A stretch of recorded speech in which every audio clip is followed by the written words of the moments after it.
We are live. Now we are not Shannon Sharp live, but we are live nevertheless. This is the All Sports Matters podcast. We just hopped on a Friday night.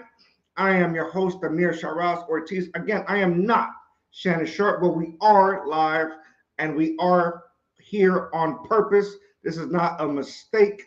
No ifs, ands, or buts about it, even though I'm going to stop saying buts given how people going live these days. Unk went in, but we were gonna leave that one alone. Uh, I'm not alone though. I got the chef with me today, tonight. What's going on, chef? Man, what it do? What's happening? I'm glad to be here. And like you said, you're not Unc and I'm not Ocho Cinco. And we may be live here, but we ain't live like Unc was live this week. No, we are not trying to be that kind of live. Well, we do show up for work, unlike Yes. Christian McCaffrey. Uh, Mm. yeah, I have to throw a little bit of shade because isn't it like the second time he got an extension and then not play the final season? At least not right away. Uh, Exactly. I'm not calling it conspiracy because I'm not a conspiracy theorist, but I got to call BS, right? I got to call a spade a spade. Right? Uh, the man went from being slightly injured to now quite possibly being on the IR come tomorrow. So he'll be out probably quite possibly the next 4 games. But the Niners don't need him, and we'll get there. We'll discuss week one in review, and we'll try to preview week two this weekend. But obviously, we can't overlook what happened last night with Tua Tagovailoa. Um, Again, the man says he's fine, right? He said he's okay. But that's the warrior and the competitive spirit that is Tua. Um, the man is not okay. I'm sorry. Uh, the irony, real quick, is him running into Damar Hamlin's chest and getting knocked out. Right? Right. You can't write that. You can't write a script like that, like at all. There's no script in the world that that can write something to the letter of Tua getting knocked out by the chest of Damar Hamlin.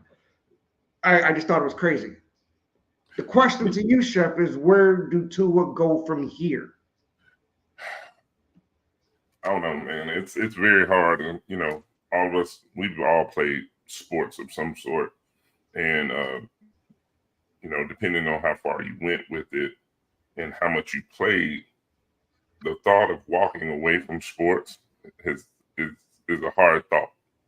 I played basketball, I played football, and the fact of not being able to play either one again was hard to swallow. And I didn't even make it to the NFL. I didn't play at the pro level, Right. so I can only imagine what it's like now that you played from being a little kid all the way up to the point where you made it to the NFL and you're the starting quarterback for the Miami Dolphins, but your career may be derailed due to concussion.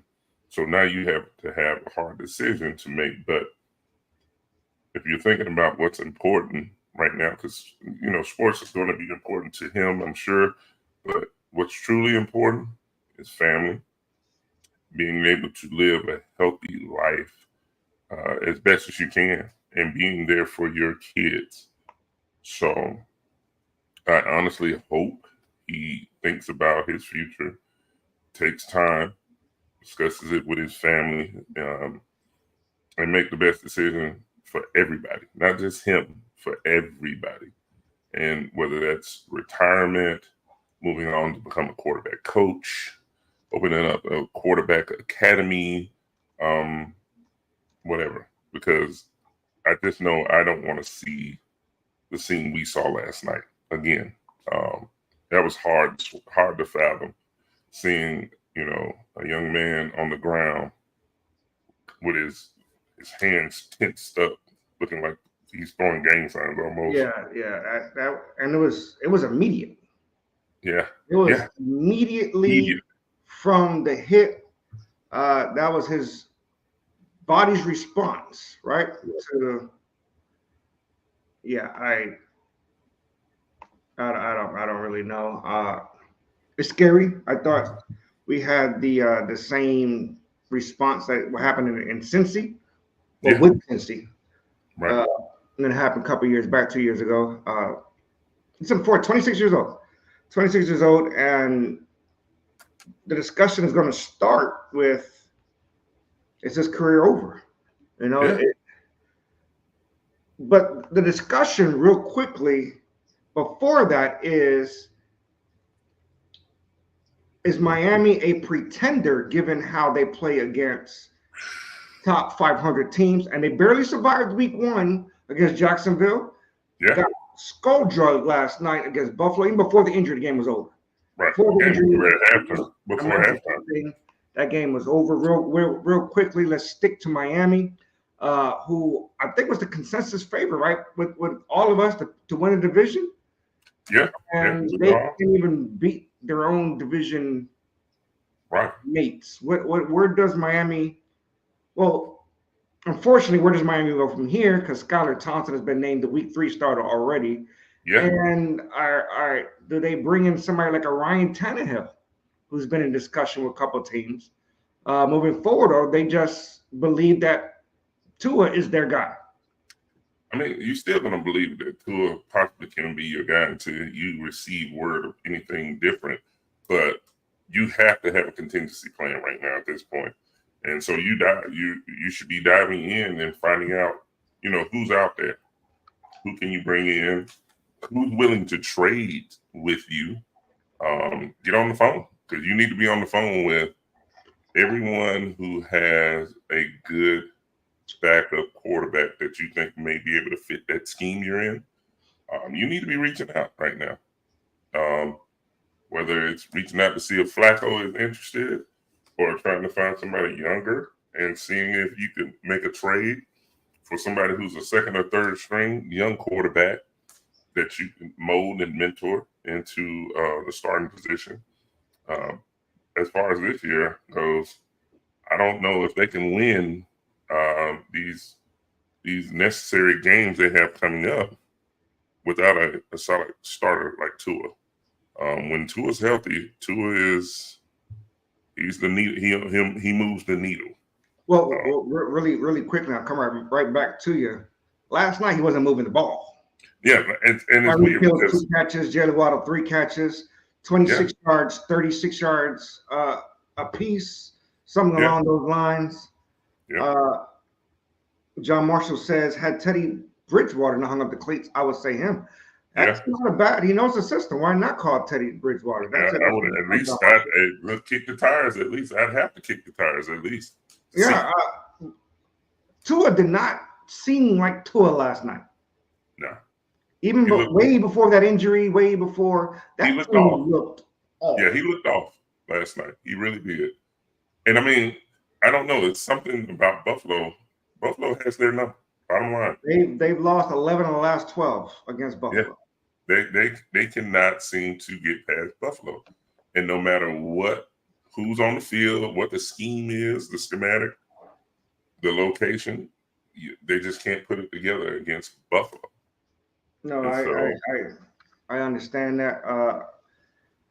Sybil, roll tide. No, I'm not saying that out loud. No, I'm not doing it. It's okay. Say it. It feels good to you. I know it feels good. I'm not saying that. We're not there yet. Don't worry about Wisconsin this weekend. Let's not go there yet. The outcome for me is good. We can talk that in a little bit. Yeah, we'll get there. Let's review week one. I wanted to start, and I guess I was going to ask the panel, but it's just me and you. I'll start with who won week one? Like, what stood out to you? What team won week one? The team that won week one. I'm going to say the team that won week one for me would be the Kansas City Chiefs. Because they started their 3-peat run against Baltimore. And I think you're being biased there, seeing as your team lost on the losing end of that game. No, it hurt. I can tell you right now, that hurt. Hurt bad. What I'm saying is, if they would have beat anybody else, would you have said Kansas City won week? Oh no. I mean, but you got to look. That's a literally an AFC Championship possible contention game. that you have in the making, and you start the season off the right way on the right foot. Because think about it, if you start the season off and you lose to Baltimore, now that's sitting in the back of your head, like, okay, can we really make this run? But you start off your run for another Super Bowl, and you knock off one of your hardest competitors first game of the season. Now, will that have an effect down the road? Probably not, but it allows you to get that mindset in place that you're going to be totally fine. I think them and the Lions. I just want to briefly mention before we get to them, when we get right back to them, we are live on Facebook, YouTube, and Instagram. Look up All Sports Matters, all three platforms. We are live as we speak. John Marshall agrees with you. We said the champs won week one. Did the Lions win week one, or they survived week one? However you want to slice the bread, it's still bread. They still got the W. It's not potato bread, and it's not, it's more of a wheat bread. It's more of a wheat bread. Not many people eat that wheat bread, and it's the butt of the wheat bread. Like, they survived. But think about it. I mean, you go and you win a tough game like that. That could be one of those type of games that galvanizes the team to show that you guys can play in these tough situations and in these tough games, to where you can pull out a win that probably wasn't supposed to be yours. And you see what kind of mistakes you made and how you rebounded from those mistakes. So I think Detroit did a good job. I think they did. Other than that, yeah, they did great. 49ers did. They looked amazing. Oh yeah, even without Christian McCaffrey. I think that was a given. Jordan Mason went the heck off. John Marshall had to change the privacy settings on the Facebook link. Try it one more time. Yeah, but no. 49ers, I wanted to get away from the obvious answers of Dallas Cowboys who look good. But even that, will give the Dallas Cowboys their little 5 minutes here. Was it good Cowboys, or was it bad Cleveland Browns? Bad Cleveland Browns. And that's bottom line. Deshaun Watson looked hideous. And I don't know if it was probably it might have been the news that we found out a few days later, or what. The very next day, he got sued. Yeah. So I don't know if that may have played a part. Money on Cleveland to go over, and they did it, so he decided to sue him. Like, you know what? I'm suing him. He sucks. He's trash. And Cleveland has put an offense around Deshaun Watson. And you can't say it's the Browns, because Joe Flacco took them to the playoffs last year with that same team, and they got better picking up Jerry Jeudy, who did score a touchdown in garbage time, mind you. But with that being said, what are we looking at as far as the Eagles handled their business Friday in Brazil, right? That playing condition, that playing field was it wasn't optimal. The NFL got to stop. They got to stop. I know they don't listen to us, but the NFL got to stop in, how can I say, scheduling football games in football stadiums. Right, exactly. They got to stop scheduling the soccer stadiums. Yeah, you got to stop, because at this point you're going to get somebody hurt like badly, playing on that quote unquote football field, right? And these guys are not used to playing on surfaces like that. Somebody's going to get hurt. They're going to tear something, and then what's going to happen? So they need to figure out what they're doing. If you want to go down there and you want to play in these countries, take the time to send your team down there to get the field properly ready for them to play on, because it's not fair that you're sending players down there and they're playing on a soccer field instead of, playing on, turf or the type of grass you play on. Because for somebody who's played semi-pro on a field that was supposed to be either soccer or something else, it makes a world of difference. It truly makes a world of difference. So I believe that the biggest winner of week one in the same game also ended up being the biggest loser of week one. and that is the New England Patriots versus the Cincinnati Bengals. Right? 98% of the world bet Bengals. 98% was Bengals, right? And congratulations, by the way, to Mayo for his first. Right? Yeah, Mayo is the coach. For his first victory as Jared Mayo as his first NFL head coach. I'm concerned though for the Cincinnati Bengals and the throwing wrist of Joe Burrow, who, as you can see throughout the game, he was flexing, right? He was flexing. He couldn't even pick up the Gatorade bottle. He couldn't pick up the water bottle. He couldn't dap up. He was. But again, after the game, he said he feels fine. This goes back to the initial reaction we talked about Tua, who says he feels fine. Again, At what point do somebody come in and say you're hurting the team? What if Joe Burrow's wrist is hurting the team? I have to say he has not looked good. He did not look good last week in week 1, and it's not going to get any better this week because it's not like you playing lesser competition this week. Now you get to go play KC. You get to go play the Chiefs. And now you're going to play the Chiefs. You have people on your team that are talking about, giving them bulletin board material, talking about Xavier Worthy and how he can't run routes. He can just run straight line. And, Ja'Marr Chase. It definitely sounds like a little haterade coming from Ja'Marr Chase. Yes, I'm saying that secondary from Cincinnati. Real quickly, quick prediction. Who wins this game and by how much does Kansas City beat the Bengals? Okay, I was about to say, what do you mean, who wins this game? I was like, don't me. How much does KC win? I give Kansas City, and I think Kansas City is going to win this by no less than 2 touchdowns. And the only reason why only 2 is because they're gonna call the dogs off probably about third quarter and just run the clock out. So you mentioned the champions winning week 1. Obviously, I think they played the second best team in the AFC. Mahomes throwing for less than 175. 1 touchdown. It was just the outside to Xavier Worthy, and Worthy did everything, took care of it there. Should fantasy owners be worried about Patrick Mahomes, or should the Chiefs or Chiefs fans be worried about Patrick Mahomes not being the 253 touchdown guy every week? I wouldn't worry about it if I was a fan. If I was a fan, I'd be happy he might be saving up for the run at the end of the year.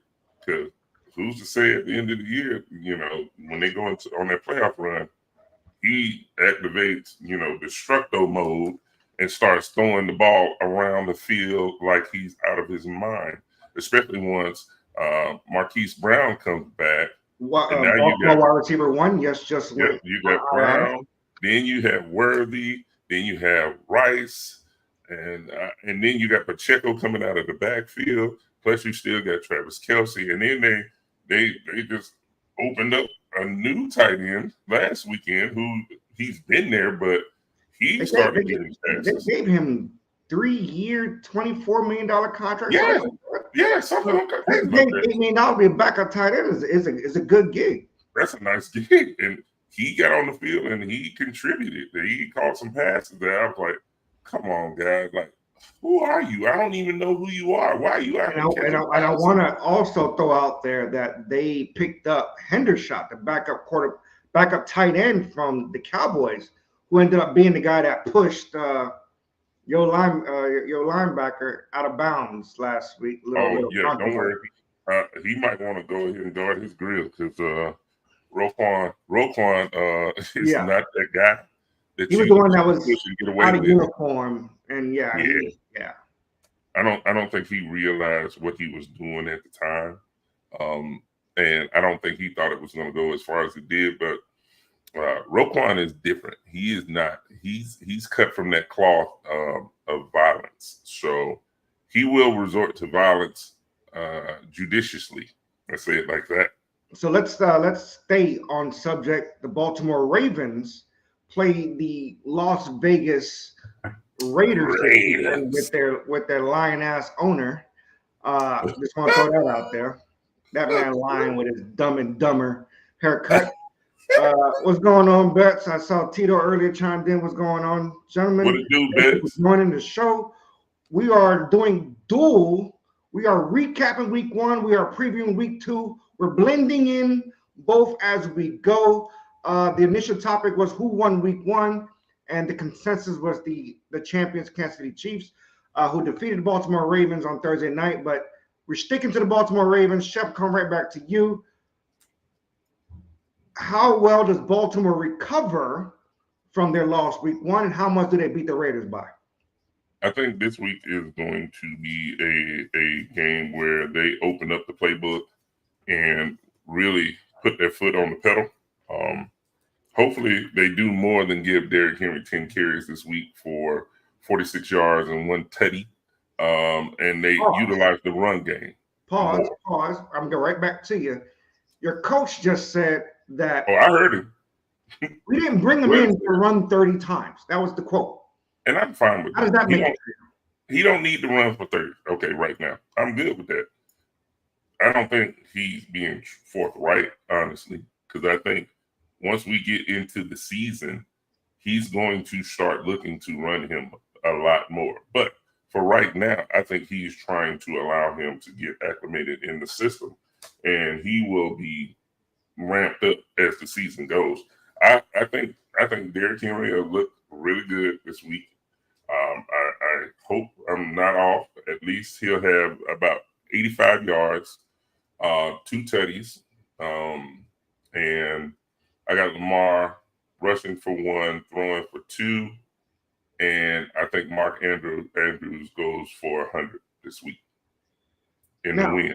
I'm glad you brought that up. It seemed like Isaiah Likely was the wide receiver 1 last week, and he definitely bailed them. He bailed out Lamar Jackson. Just want to throw that out there.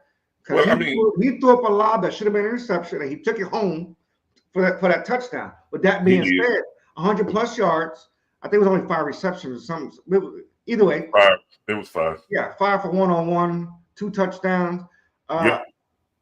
Is Isaiah Likely surpassed Mark Andrews as the tight end?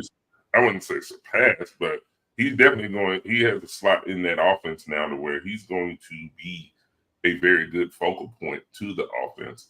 So I will not be surprised if he has another great week, somewhere around that 75 receiving yard mark, and another maybe a tutty. So we'll see how it plays out. Now, here's one thing I'm gonna throw at you, and I'm gonna move on from the Baltimore Ravens. That pass that missed Zay Flowers in the end zone with seconds left in the game, I think I can make that pass. Is there something we should obviously there's more to it than just that one pass. The reason I'm bringing it up because, like I said earlier, Isaiah Likely bailed them out. Lamar Jackson was off throwing wise. I believe that was a miscommunication. And honestly, I hear Harbaugh talking about, Derrick Henry not running the ball as much. No, the question should be, why are we having our quarterback run more so? Because protect him, allow him to stay in the pocket and run some plays where he can get rid of the ball. Like that play with Flowers. He was scrambling, trying to get away. Protect the quarterback. Protect the pocket. Give him an opportunity to make those throws, and let's see if he can. Now, honestly, if he'd have made the throw right before that, we wouldn't be talking about this because he threw the ball over Likely's head on a corner fade in the end zone. I was like, the touch was too much. Like, take some of that off and just get him the rock. And I'm like, they still have to work on their chemistry. That's why I think Mark Andrews this week, I think they probably moved the focal point now to where they're working on their connections with those wide receivers, that tight end group, and working on those passes. I think Mark Andrews is going to come back, ball of flame this weekend. I'm hoping, we open up the playbook and get it the way it needs to be going, and get this win because we need that. Real briefly, on the other side of that ball, come this Sunday, the Las Vegas Raiders are coming into Baltimore. Coming into the season, the running back hype in Las Vegas was Zamir White. Yeah. It looked like last week Alexander Madison was running back one, and he played like running back one. He played like it. Is that the Alexander Madison that they were expecting when they signed him last season, coming out of Minnesota? Or is it just they were playing from behind, so it was he's more of a pass catching running back? I think that's more so what they thought they were getting last year when they picked him up. He was that type of back while he was in Minnesota, and I feel like they thought they had got a prize when they picked him up. And last week, was what they expected of him when they got him. So I think he might mess around and be running back one. So I want everybody to chime in, comment. I will bring you on screen. Your comments will be shown. We're giving everybody their flowers, give everybody their time, because we appreciate you guys for joining us on this Friday night. We are the All Sports Matters podcast. Yes, we are live. No, we're not Shannon Sharp. Yes, we are working because we are not CMC. Those of you that missed the intro, but we are here, and we appreciate you guys for joining myself and the chef.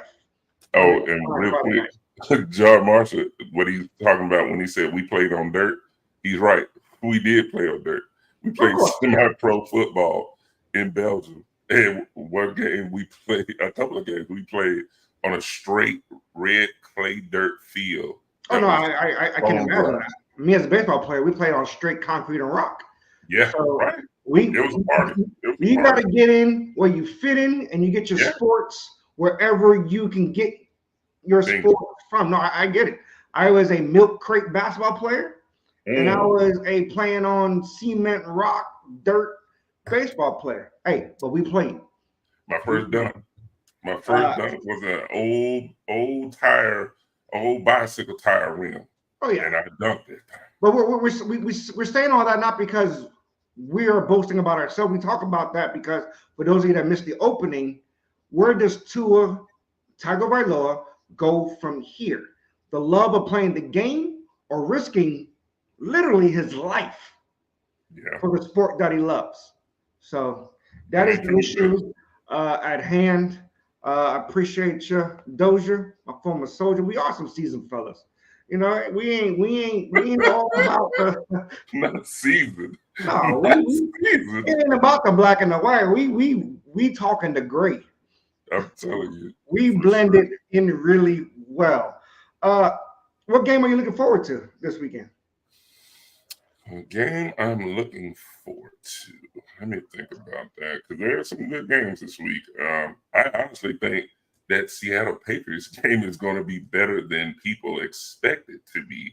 Honestly, I would never expect anyone ever to say they're looking forward to the Patriots. And see, this is not the 2016 Super Bowl. We're talking about 2024 New England Patriots with Jacoby Brissett and Geno Smith. The Seattle Seahawks now. I just think the way that Patriots defense looked last week and the way that the Seattle defense looked last weekend, it's going to be interesting to see how that plays out. But the game I think is going to be probably the most contested game this week is probably going to be that Tampa-Detroit game. That's definitely a game I was going to highlight. Again, we're trying to review while preview, and you hit it right on the nose because I was going right to that game. Baker Mayfield, 4 touchdowns, to almost 300 yards passing. Yeah.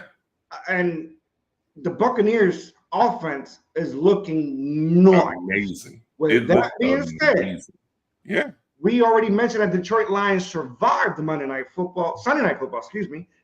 football. These are the division winners, previous division winners of last year. Who you got winning? Tampa Bay, Detroit. Oh, I'm gonna say Detroit pulls it out in a close one. I think it's going to be extremely close. I think it's going to come down to a field goal, like 21-24. 21. So who wins? Detroit. Detroit wins. You got Detroit winning. They're playing. We mentioned this last week. Jared They're going to be playing at home. Yeah. Well, not only are they playing at home, 17 games or 14 of them is in a dome. In the dome. Lions and Jared Goff. 14 games in a dome. So obviously they have an advantage going to most of their games, if not all. I'm gonna tell you one other. I think Jared Goff is going to really be a figure in the conversation for NFL MVP.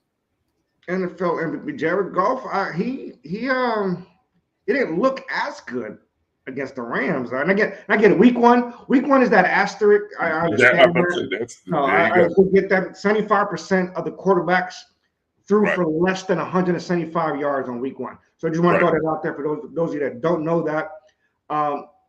Week one is always that asterisk. And we're talking about good quarterbacks. They didn't get to 175. We're talking about the Patrick Mahomes. Or very few. I think Lamar Jackson, Josh Allen were on that level that threw for more than 175. But you got the Lions beating the Bucs mainly because they're at home? They're at home. Okay. I think that's going to play a part. Okay. No, I have nothing wrong with that. We're reviewing while previewing at the exact same time. Last Friday night, we talked about we had a game in Sao Paulo, Brazil, with the last couple plays of the game. Jordan Love injured his MCL on his knee. Thankfully, it's not worse than what it was. It's a two-part question to you, Chef. Was what Jordan Walker did clean, hanging on to his legs like that? Clean or dirty, either or, your choice. And two, where do the Packers go from here?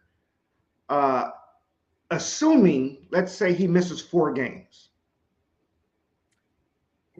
One, I'll say I'm gonna give him the benefit of the doubt that it wasn't a dirty play. I would say more so due to the field conditions and trying to win the game.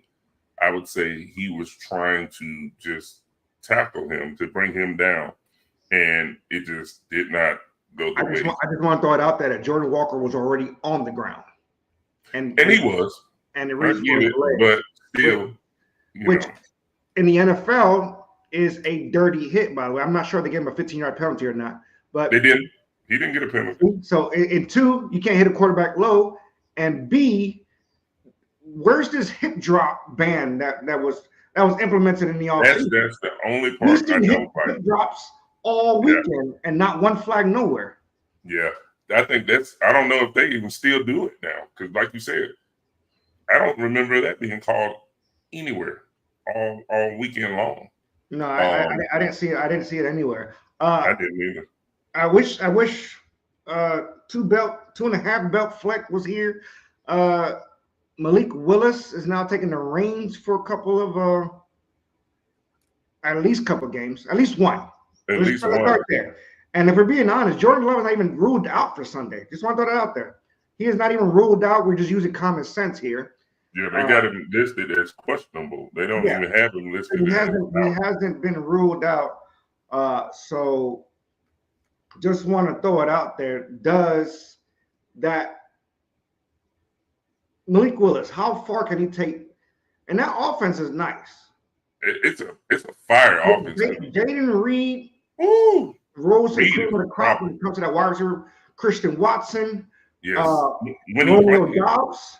Yep, Romeo Doubs. And I know I'm missing one, but they got running back now from the Raiders. Yeah, and Josh Jacobs went off. Yeah, they got Josh Jacobs looked like the leading rusher that he did 2 years ago. Yeah. So we gotta keep that in mind. And so, yeah. I just want to throw out a couple comments. Jonathan Alexander said, "I don't think it was a dirty play either." Yeah, and that's more than fine. We're not advocating for dirty play. We're just saying where the flags need to be thrown. That's all we're really saying at the end of the day, because that might have helped at least the Packers tie the game somehow, and then it went to overtime, even with Malik Willis. Real quick, should the Eagles be worried? Jalen Hurts turned the ball over 3 times, 2 interceptions, and a fumble.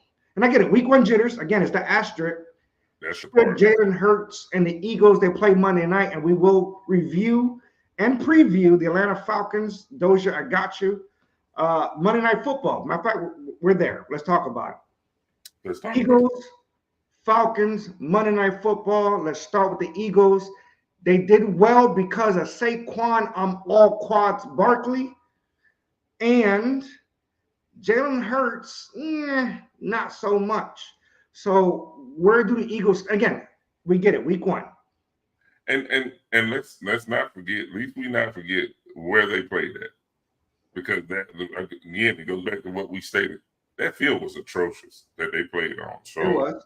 I'm going to give him the benefit of the doubt with that field being a part of it. But he's going to have to show improve. And this week is the opportunity for him to show that, hey, we're the Eagles. We're not here, to be looked over.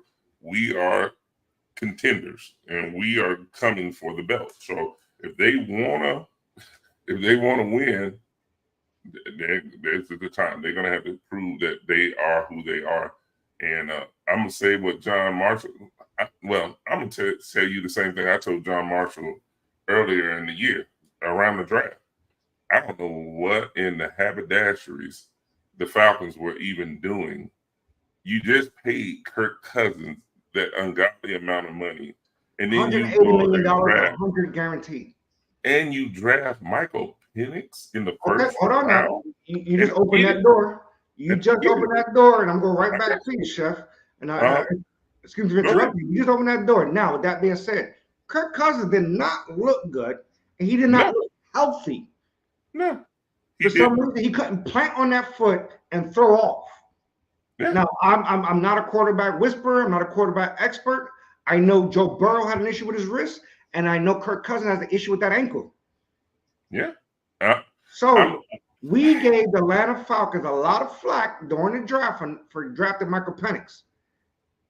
Now, I'm going right back to you. At what point do we say that was smart, now put Penix in? Well, the problem is, so you're going to have $100 million backup? He's hurt. I just said he's hurt. I mean, regardless, because I'm going to tell you right now, if he's not healthy, so if you open the door and you put Penix on the field and he looks amazing, how do you go back to Kirk Cousins? You don't. The same reason the Browns should have signed Flacco and benched Deshaun Watson. I mean, honestly, the bigger picture is if you were high on Penix during the draft process, you should have you should have got a quarterback in free agency to be that transitional quarterback, and then you turn around and you draft Penix. But you pay Kirk Cousins starter money. I just don't think he's healthy. Starter money, and he's not healthy. Yeah, I just don't think he's healthy. But you pay him starter money, and then you turn around and you draft a quarterback that has the potential to be one of the better quarterbacks in the draft, and you expect that quarterback room to function the way it does. Like I said, I would acknowledge your point of view, your side, and I agree. But I will raise with. Hasn't Green Bay did that with 3 quarterbacks in a row? Well, the thing about Green Bay, though, but you got to remember, Green Bay didn't draft him high in the first round. They drafted Aaron Rodgers 26 in the first round. Yeah, they got him at the back end of the first round. They still drafted a starter. Yeah, you did, but he fell to them. You know what I mean? I understand that. What I'm saying is, I think they're trying to replicate what And they Green are. Bay did. I'm pretty sure. But you had Brett Favre being that transitional quarterback to Aaron Rodgers, where he was not showing him, but he was letting him see what it was to be, a successful quarterback in the league, and he take bits and pieces from that. You got Michael Penix, who literally now has the ability, because I think he's fully healed right now. I think he's ready to go, and he's just learning. But when Kirk Cousins keeps playing the way he does, you're going to have to let Penix on the field. And when you let Penix on the field, I don't think you're ever getting him back off of the field. Penix is like that. But isn't that a good problem to have if you're an organization? For example, Green Bay, we're going right back to Green Bay. They just quite possibly may lose Jordan Love. Miami may lose Tua, their backup Skylar Thompson. Malik Willis, the backup Green Bay. Penix is the backup in Atlanta. Who would you rather have? I feel you. But again, it goes back to, so you're going to pay, if Penix gets on the field and he looks good, so now you're going to pay $100 million for someone to sit on the bench behind somebody who's making rookie max money. And I get it. It's a good situation to be in, but that's a lot of money to pay somebody to ride the wood. It's definitely a great problem to have, considering that they're not really paying Michael Penix for the next 4 years. Right. Atlanta. Again, we're previewing, we're reviewing Monday Night Football. I'm assuming they're playing in Philly. They are playing in Philly. They're playing in Philly. Who do you have winning, and how much do the Eagles beat the Falcons by?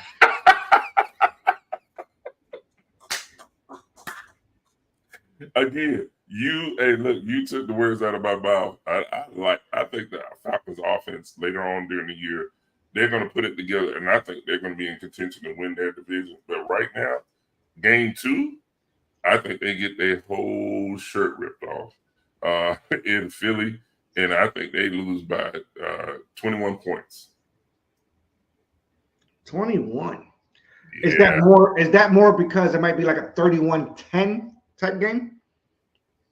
Like possibly. No offense for it. And the reason I brought that up, because the Atlanta Falcons offense is still not. It's still not there. Because I think, one, Saquon is going to be a maniac this week. And I honestly think A.J. Brown is going to be in grown man form this weekend. If he plays. Which A.J. Brown usually plays. We just want to throw that out there. A.J. Brown showed up questionable today. But we also want to throw out there. I think that's precautionary. Yeah, no, of course. Considering CMC went from questionable to going to the IR as soon as quite possibly tomorrow. Breaking news, by the way. Yeah. It's Jordan Mason's time. Jordan Mason. So I'm pretty sure they didn't expect him to start right away when they drafted him out of Florida State. So yeah, that goes hand in hand. Again, we're reviewing the Atlanta Falcons last week lost a non-National League televised game. We all thought Kirk Cousins does well at 1:00 games, but not so fast, my friend, to quote. Mainly because Pittsburgh Steelers got a one-man wrecking show. Now, granted, the defense is good, but TJ Watt was a Tasmanian devil last Sunday. And for some reason, they put 3 on his size and still could not slow down TJ Watt. And if I'm not mistaken, he still didn't get the Player of the Year. Talk to me about TJ Watt. Where do you see him finishing the season? Does he break the sack record? Because if anybody can do it, I think it can be him. It's got to be him. But there's always that but and that caveat when it comes to TJ Watt. Can he play all 17 games? Because that's been his one problem. He can't play all season for some reason. He plays too hard. I guess he just one of those big kids that just goes 150% until he hurts himself. But geez, again, we want to give Mike Tomlin his flowers. We said it last week. We don't sleep on Mike Tomlin. We give him all the credit in the world. Justin Fields was a competent quarterback. Wasn't great, wasn't bad. He was a competent quarterback, managed the game well enough to get Boswell 6 field goals against Atlanta Falcons to win 18-10. Talk to me about Pittsburgh and discuss both sides of the ball, please, because again, we got Russell Wilson may or may not play, and if Justin Fields comes out and goes 2-0, do we even discuss Russell Wilson? On the flip side, let's talk about that defense. No, you keep Russell Wilson on the bench. He literally, the bottom line is, once Justin Fields picks up this offense and he can make it his own, it's over, I believe. I think Justin Fields is going to be their quarterback one, and he's going to make them a very dangerous squad. Now, on defense, they're Pittsburgh, period. Patrick Queen is in the middle still right now, and I hate to even say that name, is a middle linebacker for the Pittsburgh Steelers. But TJ Watt, man, I'm serious. He is easily, to me, the best defensive player in the league right now. And he is going to be another name that's in contention to be player of the year this year. Amazing player. Sack record is within his grasp. I see him breaking it, and it's not even going to be close. I think he's going to smash it, honestly. I totally agree on both sides of that. They played Denver this weekend. Who do you got, Steelers of Denver, and how much did the Steelers win by? I say Bo Nix is about to get killed it in front of everybody on TV. Bo Nix, let's give him a little bit of credit. He held his own. And I'm not saying that because he looked bad. Right. I'm saying that because Pittsburgh defense is going to go bananas. They're going to try to against that Denver Broncos inefficient line. I do. Yeah. I know. I agree. I agree with you. I agree with you there. And you mentioned earlier the Seattle Seahawks against the Patriots. That's all we're going to mention again because that's usually not where we're trying to lead. But Seattle did their thing against Denver last weekend. And that's the other part. Was it that? Here's a game that is quarterback with a terrible line, or was it their defense was really that good? Two more games that are intriguing. Actually, three. No, yeah, two. We'll go with just these two. Let's go out west. We're talking about Seattle and Denver. We'll stay out west. The Rams and Cardinals. We discussed the Rams holding their own. Matthew Stafford. Cooper Kupp looked like Cooper Kupp, top 5 wide receiver. Cooper Kupp. Yeah, he looked like my little Cooper Kupp. But my question would be is how much will they lose Puka Nacua going to the IR for 4 games? And Kyron Williams did his thing. Kyron looked good. All the talk is about Blake Corum from Michigan and he had 0 carries. Just want to throw this out there for all you fantasy football experts. I got my fingers up in the air. You experts. Blake Corum did not Blake Corum nowhere other than the bench. Right. Rams and Cardinals, because we talking about rookies who didn't do anything. Marvin Harrison Jr. did absolutely squadouche on top of everything else. So we're going to talk about Blake Corum. We're going to talk about the number 1 wide receiver chosen in the draft, and Marvin Harrison. And Kyler Murray didn't seem like to back him up. He said, it's not my job to give him the ball. You got to get over. When have you ever heard a quarterback say it's not my job to get him the damn ball? That's not a good look out there in Arizona. That's the dumbest thing. And that's what it goes back to what I've said before about him. I'm not a fan. I'm not a fan of Kyler Murray. I honestly feel like he's overrated. He's I don't think he was played. ever rated per se. If I'm being honest with you, I don't think he's and the ever reason lived why up. I say I agree with overrated, you. He hasn't lived up to the hype of a number one pick at all. exactly that part, because he's the number one pick who has played well. At times, he has played extremely well. But then he has these type of responses and these type of interactions that show he's not a leader. He is just No, not a leader. I think that's the best way to sum him up. I think that's the reason why they brought in J.J. Watt to be that locker room leader a couple of seasons ago, 2 years ago. Yeah. To kind of like, hey, rally the guys because Kyler is not doing it. No. And how can he sustain an offense when Greg Dortch is your number one wide receiver? Exactly. Who? Exactly. Who is that? Just wanted to throw that out there as well. But James Conner is still looking like a very productive James Conner, free agent after this season. James Conner. James Conner. I think Greg Dortch. James Conner. He's playing for some more money, ain't he? Yes, he's playing for some more money, and you could tell he's playing for some more money. He looked like he's playing for money. He looks good. He looks good, and he's been looking good. And if Arizona doesn't pay him, somebody will. And when I say somebody, hint, Oakland Raiders. I mean, not Oakland, Las Vegas Raiders. They will pay. Running back, I don't think the issue. Since you brought it up, I think their issue will start at quarterback and end at quarterback. I think. Why are you playing quarterback? Yeah, they got to figure something out over there, and it starts behind that center. Who do you got winning, Rams or Cardinals? I got the Rams. I think the Rams will win that. I think the Cardinals are going to go to 0-2. Okay, and it's a divisional game. Sunday Night Football got the 1-0 Chicago Bears. I'm doing this when it comes to 1-0 because Caleb Williams should not have been interviewed after that game started out there. The Bears defense should have been interviewed. They shouldn't even talk to him. They shouldn't even say his name. When he said, "I was confident that we would come back," I don't think it's not we.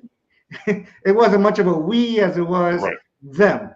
Chicago Bears defense. They don't really have much of a defense, to be honest with you, but they're motivated.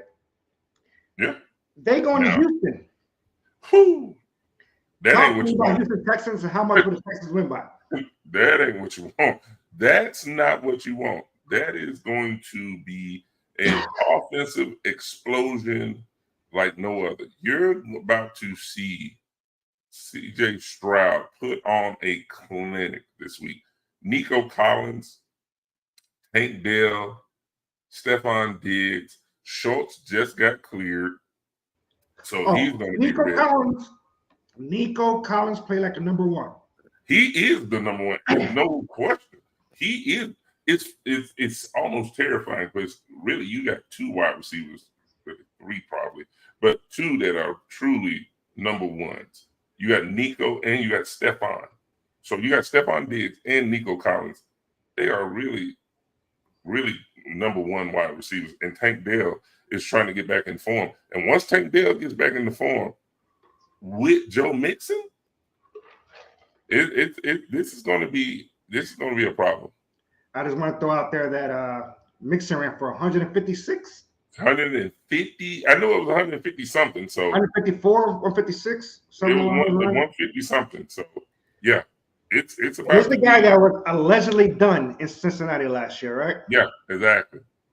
So imagine Texas finally getting a running game with that offense. Now don't get me wrong, they struggle just a little bit, mainly because the Colts is a division game and they're good just as well. Yeah, they're good. And this census was saying, who the hell is Alec Pierce? Somebody who is a slot wide receiver that literally runs real people fast. But he wasn't supposed to be at the slot, and Josh Downs was there, correct? Yeah, he was supposed. Yeah, right. There you go. Right. And Pittman was supposed to be the focal point. And so Pierce like not on duty, baby. I want some of this. I need to be a part of this. So if I'm being completely honest with you guys, I'm excited. Week 1 brought a lot of excitement oh yeah, I'm to super the excited. NFL season, and Yeah, that's with my team being complete dumpster trash juice. So I won't even spend more than just what I said with that. Well, they played the Commanders, and I want to get the Commanders a little bit of credit because the offense was Jaden Daniels played well. Yeah. And like we said, the defense can't keep up to what the offense is putting out there. So I expect a lot of the Commanders games to be 32-28, 35-24 type games, But Jaden Daniels didn't look bad. No. How would you rate his debut? Yeah, I like Jaden Daniels. His debut was good. I think he's going to only go up from there. I think by the time game 4 or 5 comes about, they're going to have a very lethal offense, and I really think Terry McLaurin and him are going to be a deadly combination. Well, I want to highlight. We literally just touched on it where I was going with it. I want to highlight on this comment. It says Commanders wide receivers help, but there was nobody to help. Whereas McLaurin was missing Saturday. He was missing. Noah Brown was missing Saturday. Yep. They traded Jahan Dotson, which we discussed was a mind-blowing trade. It's still mind-blowing. What help does? How can Commanders win some football games here? Talk to me. Yeah. You gotta ask. Like, I think once they get their offense together, and their defense is a work in progress. I think once they build their offense, that's where they're going to make them bread and butter. They still have some work to do, and they gotta put it together. But they have a good head coach who I think can build. And I really believe that once Jaden Daniels gets that playbook together and he builds that rapport with McLaurin and he gets help, McLaurin gets healthy, plus Brian Robinson is a monster. So we pretty much summed up week 1 and previewed week 2 of the NFL season. I will kind of end it with former Ravens running back J.K. Dobbins. It was great to see him run amok. Didn't he look good? Him run amok for the Chargers, and that's exactly what Harbaugh needed over there, was a constant runner to help Justin Herbert not throw 35, 40, 50 times a week. Right. It was great seeing him. It was great seeing him run. Hopefully he stays healthy and he can be productive over there. And that's pretty much our NFL. Quick couple notes before we move on and close out. We got 2 more weeks of the Major League Baseball season. We're down to what is called the pennant chase. As it stands right now, Atlanta is out. You got the hat on. Atlanta this is Alabama. Playoffs. This isn't Atlanta. This is Alabama. It looks like an Atlanta hat. Either way, it's your team. Right. Both of them mine anyway. It don't matter. Talk to me about, are you worried the Braves not making the playoffs? Yes. Terrified. What? Yes, I'm very worried. What? Is this a real question? It's like, dude, we say that because the Mets are on fire right now. They finally put everything together. But the show is Shohei Ohtani right now, trying to be the first ever 50-50 player, which is 50 home runs, 50 stolen bases. He's currently sits at 47 home runs and 48 steals. So, and he's starting to pitch, and he might be pitching in the playoffs. Right. So I just want to put it out there. All the talk is following Shohei Ohtani, him breaking that record. You got a little hate from David Ortiz, the old DH from the Boston Red Sox, who says he better not win the MVP because I didn't win the MVP, being the DH, end quote. How do you feel about that? Should he be the MVP of the National League? Yeah. And I mean, who else? Look, let me tell you something. Ortiz can be mad all he wants, but what Shohei Ohtani is putting on right now, it's unreal. It is seriously unreal. He is head and shoulders above everybody. Skill wise, there's no disagreeing. Yeah, there's no disagreeing with that. Yeah. When they call him a unicorn, he's definitely one of a kind. Right name. Yeah, he's definitely one of a kind. We'll see how these next 2 weeks play out. Hopefully, my Yankees can hold up the what's it called? The Orioles. Excuse me. Hopefully he can hold up they can hold up the Orioles, and we'll see how that goes. The Padres are making a late run for the Dodgers, but I think the Dodgers will win out that division. Baseball.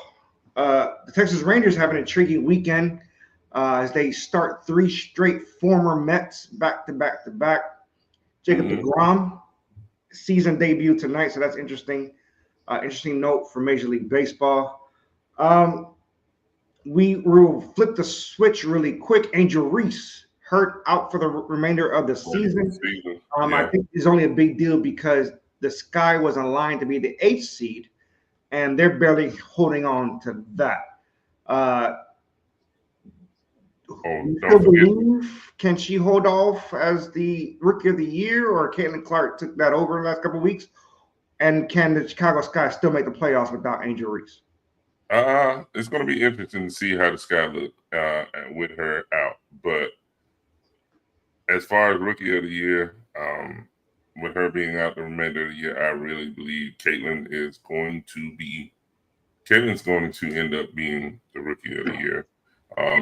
She's steady putting up more numbers, and doing more to pad her quest to be Rookie of the Year. So, I think it's Caitlin's to lose at this point. Oh, and also let's make sure we acknowledge Asia.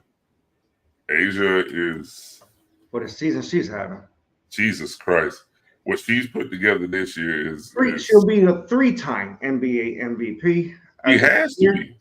Yeah, she has to be. It's hands down. She should get all the first place votes. It should be unanimous. Let me tell you something. If you are going to give Breanna Stewart a bunch of second place votes, that's great. If you feel froggy, give Caitlin Clark third place votes. But all the first place votes is A'ja Wilson. I was about to say, if you mention anybody's name, if you vote for anybody other than A'ja Wilson this year for MVP of the WNBA, they should pull your vote and not allow you to vote anymore. You should not be able to vote anymore because she is hands down. We have a few more moments before we close out. And speaking of closing out, is Notre Dame's season closed already, losing to Northern Illinois? The reason I say the division winners get an automatic, playoff spot. Yeah, they decide to be independent because they want to continue to be greedy.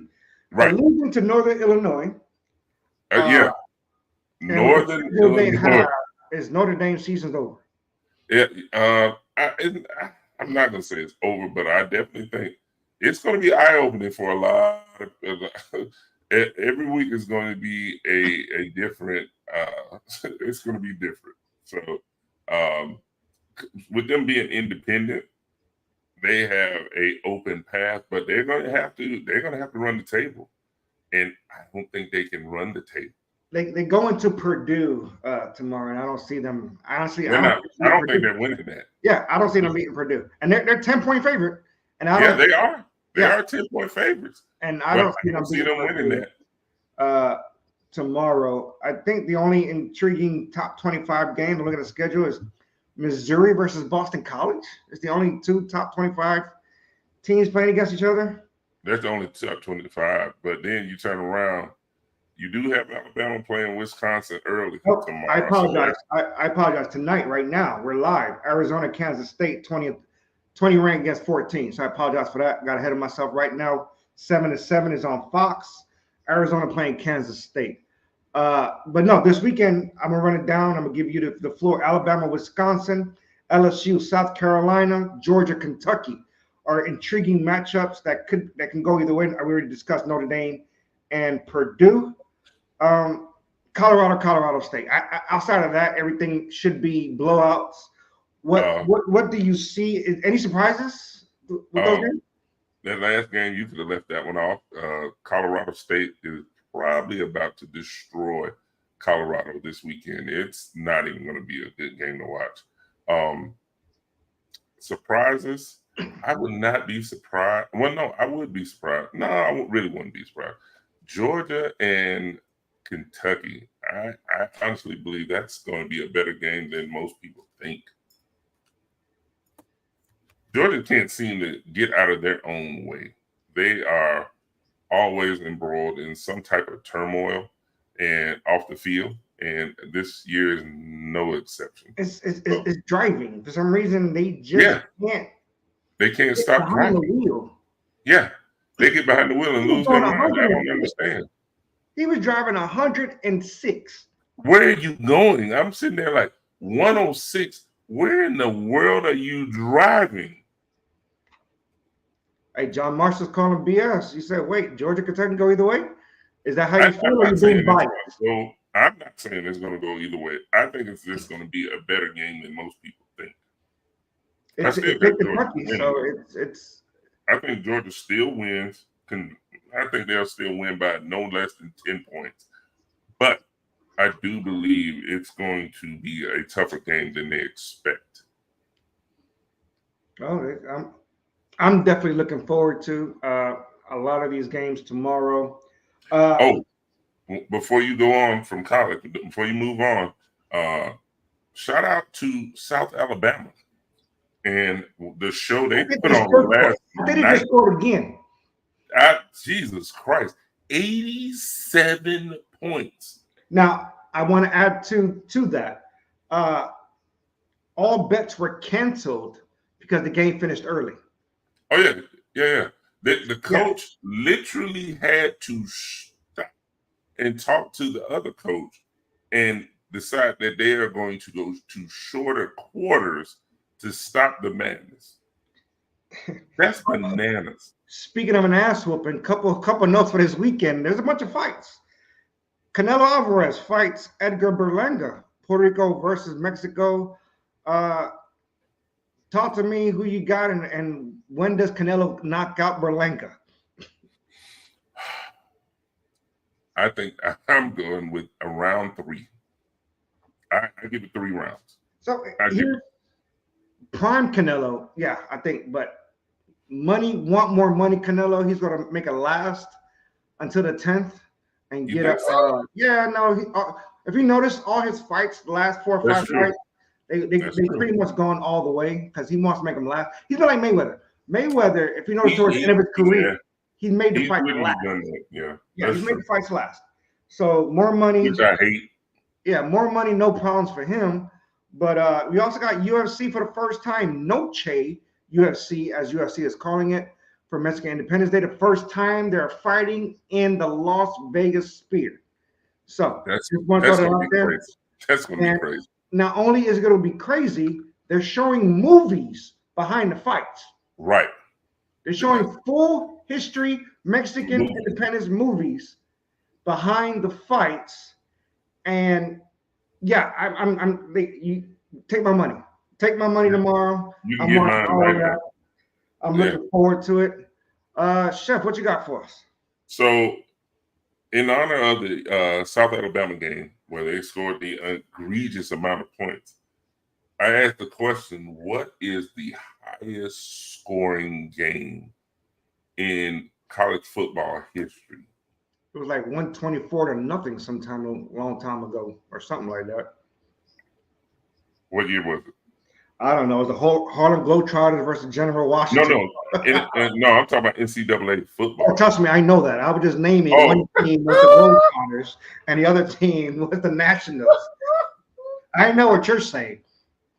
It's funny because the game that we're talking about is one of those games that literally helped one of the Alabama rival teams, get a win, and they beat an Alabama rival. So you have Texas A&M who beat LSU in 7 overtimes. You got the 74-72 score in 2018. Oh, I was thinking a route wise because I know there's been, yeah. And literally, there are so many games like that you have where teams probably it was more so. I think that was the main reason they went to 2-point conversions. Yeah. I think they went because it got out of control because it was 7 overtimes. Yeah, I remember that game was 7 overtimes. They said leave your kickers at home, go for 2 after the second round of overtime. Yep, I remember that. I remember that. Yeah. So well, this has been the All Sports Matters podcast for our brothers who are out at work tonight. Yeah, they work on Friday. Yeah. JB and Two Belts Fleck. Hopefully we'll see them next week. Like we always say, life be life. And Chef, any last words? Hey man, look, go enjoy your weekend, enjoy life, spend that time with those that you love, and just be happy, man. Don't let anybody steal your joy. All right? Do not let anybody steal your joy. Be blessed out here, man. Thank y'all for being on with us for sure. I totally agree. Like JB always likes to say, some people like basketball, tennis, NASCAR, golf. Speaking of golf, Tiger Woods had back surgery today. Just want to throw that out there. Yeah, back surgery. Keep him in mind. Granted, I don't think he needs our prayers, but hey, let's send well wishes out there to the universe. Like the chef says, be happy this weekend. Just be happy. Live your life. Be happy.